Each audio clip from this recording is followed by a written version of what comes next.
Welcome to Radhe Krishna food Gujarati. ધાણા જીરું બનાવવા માટે મેં અહીંયા 2.5 કિલો ધાણી અને 250 ગ્રામ જીરું લીધું છે. જો તમે 1 કિલો ધાણી લેતા હો તો 100 ગ્રામ જીરું લઈ લેવાનું, પણ જો તમને જીરુંનો ટેસ્ટ વધારે ભાવતો હોય તો તમે એમાં વધઘટ કરી શકો છો. ધાણી હંમેશા ફ્રેશ અને નવી જ લેવાની.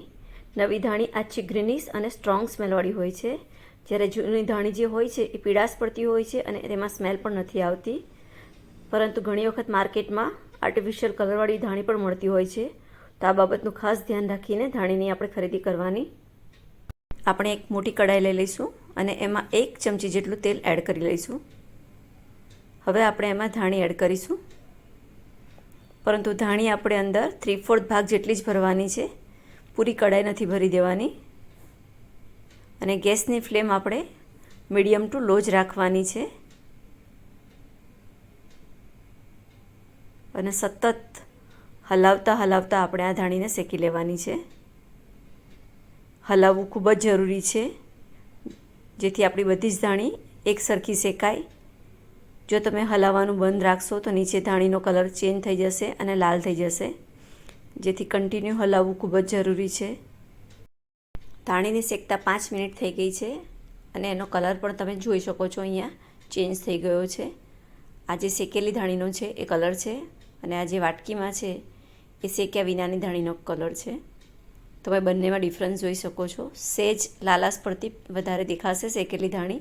બસ આ સ્ટેજ પર આપણે ધાણીને શેકવાનું બંધ કરી દેવાનું છે. આવી રીતે આપણે બધી જ ધાણીને વારાફરતી શેકી લઈશું. અહીંયા મેં 4 ભાગમાં ધાણીને શેકી છે. હવે આપણે 1 ચમચી કરતાં પણ ઓછું તેલ લઈશું અને એની અંદર આપણું જે 250 ગ્રામ જીરું છે એ એડ કરીશું અને એને પણ શેકી લઈશું. એને પણ આપણે સતત હલાવીને શેકવાનું છે કે જેથી નીચેનો જે જીરું હોય એનો કલર અલગ ન લાગે અને બળી ન જાય. બધું એક સરખું સરસ રીતે શેકી લેવાનું છે. આપણે કઢાઈમાં ફરીથી થોડું તેલ એડ કર્યું છે અહીંયા, અને હવે આપણે એની અંદર તમાલપત્ર શેકી લેવાના છે. અહીંયા મેં 15 થી 20 જેટલા તમાલપત્ર લીધા છે અને એને તોડીને આવી રીતે કઢાઈમાં એડ કર્યા છે અને એને પણ મીડિયમ ટુ લો ફ્લેમ પર આપણે શેકી લેવાના છે. તમાલપત્ર બળી ન જાય એનું ખાસ ધ્યાન રાખવાનું છે, નહીંતર એમાંથી જે બેડ સ્મેલ આવશે એ તમારો મસાલો ખરાબ કરી શકે છે. સતત હલાવતા રહી અને તમાલપત્રને આપણે શેકી લઈશું. આપણા તમાલપત્ર શેકાઈ ગયા છે, આપણે એને ડીશમાં કાઢી લઈશું. હવે આ જ કઢાઈમાં આપણે ખડા મસાલા શેકી લેવાના છે. અહીંયા મેં મરી, તજ, લવિંગ અને બાદિયા લીધા છે.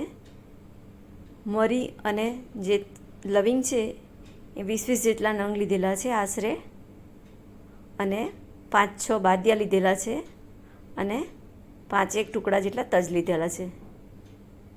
તમે તમારી ચોઈસ મુજબ આમાં વધઘટ કરી શકો છો. આને માત્ર આપણે 1 થી 2 મિનિટ માટે જ શેકવાના છે. કઢાઈ ગરમ જ છે એટલે એકદમ સરસ શેકાઈ જશે. આપણી બધી જ વસ્તુ શેકાઈને તૈયાર થઈ ગઈ છે. હવે આપણે મિક્સરમાં આને દળી લેવાની છે. અહીંયા મેં જારને 3/4 જેટલો ભરી લીધો છે. હવે આપણે એને ગ્રાઇન્ડ કરી લઈશું. ગ્રાઇન્ડ કરતી વખતે આપણે મિક્સરને ફક્ત 3 થી 4 સેકન્ડ માટે જ ચલાવવાનું છે. જો તમે આનાથી વધારે ચલાવશો તો તમારું જે ધાણા જીરું છે અંદર એડ કરેલું એ ગરમ થઈને અંદર ચોંટી જશે, કારણ કે એમાં મોઇશ્ચર રિલીઝ થઈ જતું હોય છે. તો આ વાતની ખાસ ધ્યાન રાખવાનું છે. જો આપણી ધાણી દળાઈને તૈયાર છે.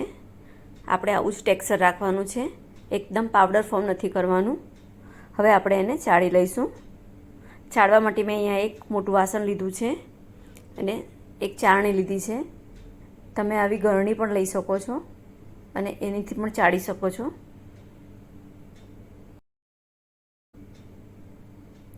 અત્યારે મેં આમાં જીરું એડ નથી કર્યું, ફક્ત ધાણી જ દળી છે. પરંતુ તમે જો બે સાથે દળવા માંગતા હોય તો ધાણા અને જીરું બે દળતા પહેલાં બંને ભેગા કરી શકો છો અને પછી દળી શકો છો. હવે મિક્સર જારમાં આપણે જીરું એડ કરી દઈશું અને એને પણ ધાણીની જેમ જ દળી લઈશું 4 સેકન્ડ માટે. આપણું જીરું દળાઈને તૈયાર થઈ ગયું છે. આપણે એને કાઢી લઈશું. અને હવે બાદિયા, તજ, લવિંગ અને મરી અને તમાલપત્ર આ બધું જ એક સાથે આપણે દળી લેવાનું છે. આપણા ખડા મસાલા અને તમાલપત્ર એનું ટેક્સચર પણ આપણે ધાણા અને જીરુંનું જે રાખ્યું છે એવું જ રાખવાનું છે. એને પણ 3-4 સેકન્ડ માટે જ આપણે પીસી લેવાનું છે. આપણા ખડા મસાલા પણ પીસાઈને તૈયાર થઈ ગયા છે. હવે જીરું અને ધાણીને આપણે મિક્સ કરી લઈશું. અહીંયા મેં 2 વાસણમાં ધાણી ભરી છે દળેલી, તો બંનેમાં હું જીરું એડ કરું છું.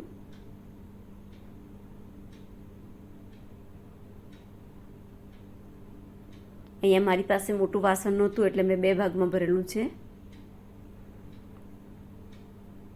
એને આપણે હાથેથી સરખી રીતે મિક્સ કરી લેવાનું છે.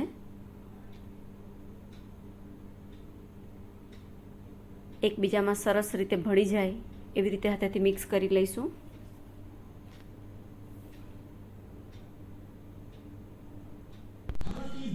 ખડા મસાલાને પણ એડ કરી લઈશું અને એને પણ સરખી રીતે મિક્સ કરી લઈશું.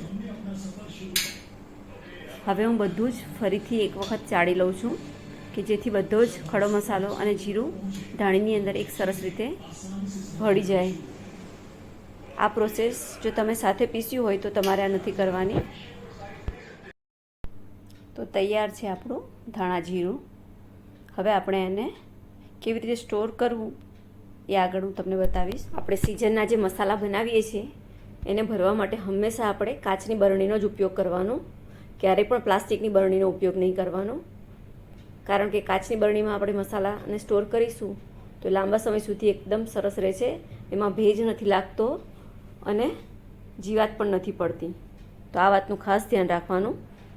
બીજું કે બરણી જે આપણે લઈએ છીએ એને તડકામાં સૂકવી અને એમાં ભેજ ન હોવો જોઈએ એ રીતે તમારે તૈયાર કરવાની છે.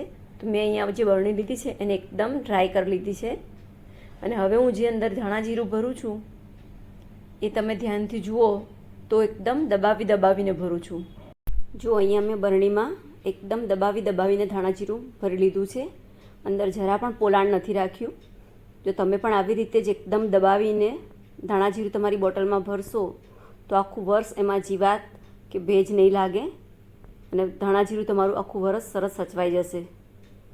તો આ ટ્રીકને જરૂર ફોલો કરજો. હવે બીજો ઓપ્શન છે જીપલોક બેગ. તમે જીપલોક બેગમાં પણ ધાણા જીરું ભરીને સ્ટોર કરી શકો છો અને કોઈ એક એરટાઇટ ડબ્બામાં એને મૂકી દો તો પણ નથી બગડતું. તમારું ધાણા જીરું આખું વર્ષ સરસ સચવાય છે.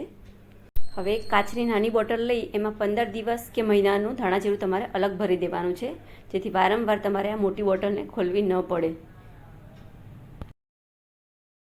તો આ હતી ધાણા જીરું બનાવવાની રીત અને ટિપ્સ. જો તમને વિડીયો ગમ્યો હોય તો લાઇક, શેર અને સબસ્ક્રાઈબ જરૂર કરજો.